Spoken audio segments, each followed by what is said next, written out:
Saudara-saudari terkasih di dalam Tuhan Yesus Kristus. Shalom, salam sejahtera dan berkah dalam. Kami, di Pendalaman Iman Katolik Online, menyadari di antara kita semua umat seiman dalam Tuhan Yesus Kristus.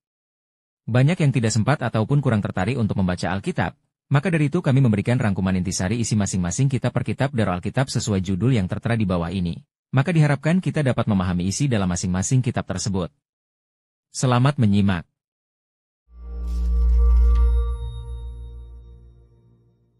Kitab Nabi Mika. Mika tinggal di sebuah kota kecil bernama Moreshet di kerajaan selatan Yehuda, kira-kira pada masa Nabi Yesaya. Kerajaan Israel telah lama terpecah menjadi bagian utara dan selatan, dan keduanya telah mengingkari perjanjian mereka dengan Allah Israel. Jadi Mika memberi peringatan bahwa Allah akan mendatangkan kerajaan Asyur yang kejam untuk merebut kerajaan utara dan menghancurkan kota Yerusalem. Ia juga memperingatkan bahwa setelah Asyur, kerajaan Babel akan datang membawa kehancuran yang lebih besar. Seperti semua nabi lainnya, Mika berbicara atas nama Allah untuk menyatakan kesalahan bangsa Israel. Atau seperti yang ia katakan di pasal 3, tetapi aku ini penuh dengan kekuatan, dengan roh Tuhan, dengan keadilan dan keperkasaan untuk memberitakan kepada Israel dosanya. Jadi sebagian besar kitab ini membahas tuduhan-tuduhan Mika dan peringatan-peringatannya tentang penghakiman Allah atas Israel. Namun Mika juga memberitakan pesan pengharapan yang berlawanan dengan peringatan-peringatannya tentang pemulihan yang akan Allah kerjakan selain daripada penghakimannya. Dan jika kita pelajari kitab ini lebih dalam, kita akan melihat bagaimana hal ini terjadi. Jadi dua bagian pertama dari kitab ini memaparkan semua tuduhan dan peringatan Mika terhadap bangsa Israel dan para pemimpinnya.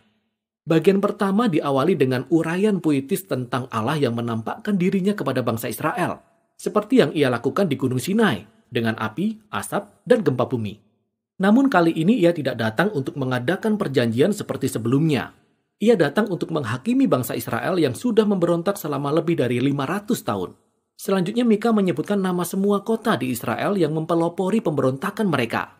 Allah datang untuk menghukum mereka, tapi mengapa? Nah, Mika berselisih dengan para pemimpin Israel. Ia berkata mereka menjadi kaya dengan mencuri dan karena keserakahan mereka. Mika menyinggung tentang kisah Raja Ahab yang mencuri kebun anggur milik keluarga Nabot di 1 Raja-Raja pasal 21. Dan juga karena nabi-nabi Israel telah menjadi jahat. Mereka suka menawarkan janji-janji perlindungan Allah kepada siapa saja yang sanggup membayar. Tidak, kata Mika. Allah telah mencabut perlindungannya dari bangsa Israel. Dalam tuduhannya yang kedua, Mika menjelaskan lebih lanjut bagaimana para pemimpin bersama nabi-nabi Israel melakukan banyak ketidakadilan. Mereka mengelola tanah dengan menerima suap dan membengkokkan keadilan untuk menguntungkan orang kaya. Sehingga orang-orang miskin kehilangan tanah mereka, keamanan mereka, dan juga pengharapan mereka. Dan semua ini merupakan pelanggaran atas hukum Taurat yang melarang mereka menjual tanah milik keluarga bahkan ketika mereka jatuh miskin. Maka kita bisa melihat bahwa penghakiman Allah akan datang berupa bangsa yang kejam yang akan merebut kerajaan utara dan kota Yerusalem serta bait sucinya yang akan hancur menjadi reruntuhan. Nah, ini adalah peringatan yang sangat keras, tetapi bukan akhir dari segalanya. Masing-masing bagian dari peringatan ini diakhiri dengan janji akan pengharapan yang luar biasa.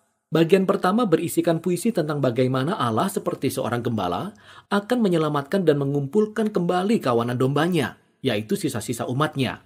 Dan ia akan membawa mereka semua kembali ke padang rumput yang hijau dan kembali menjadi raja mereka. Bagian kedua dari peringatan ini diakhiri dengan mengingat kembali akan gambaran reruntuhan dari bait suci di Yerusalem. Dan Mika berkata keadaan ini tidak akan berlangsung untuk selamanya. Suatu hari nanti, Allah akan meninggikan kembali baitnya. Ia akan memenuhi baitnya dengan hadiratnya dan juga memenuhi kota dengan sisa-sisa umatnya.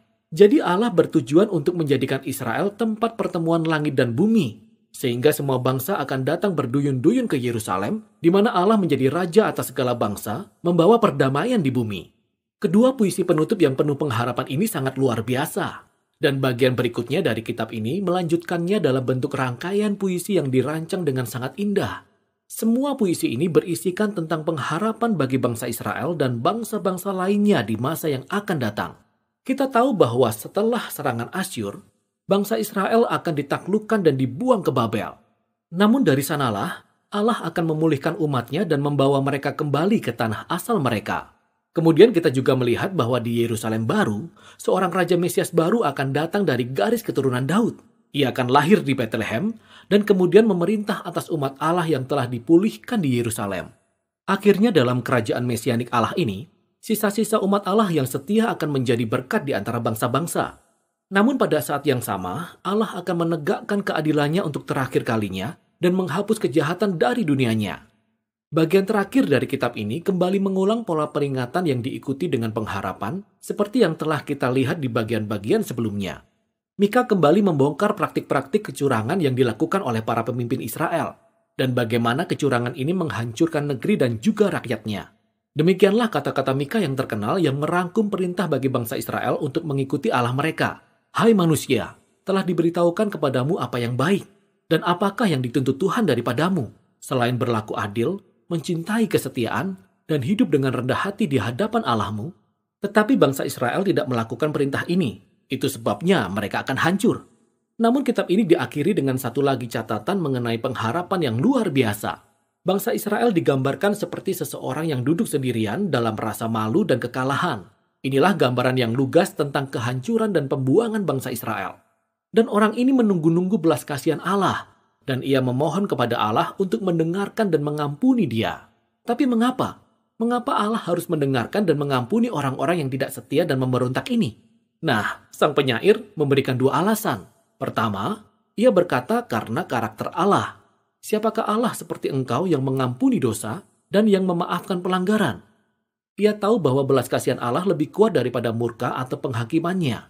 Alasan kedua adalah karena janji-janji Allah.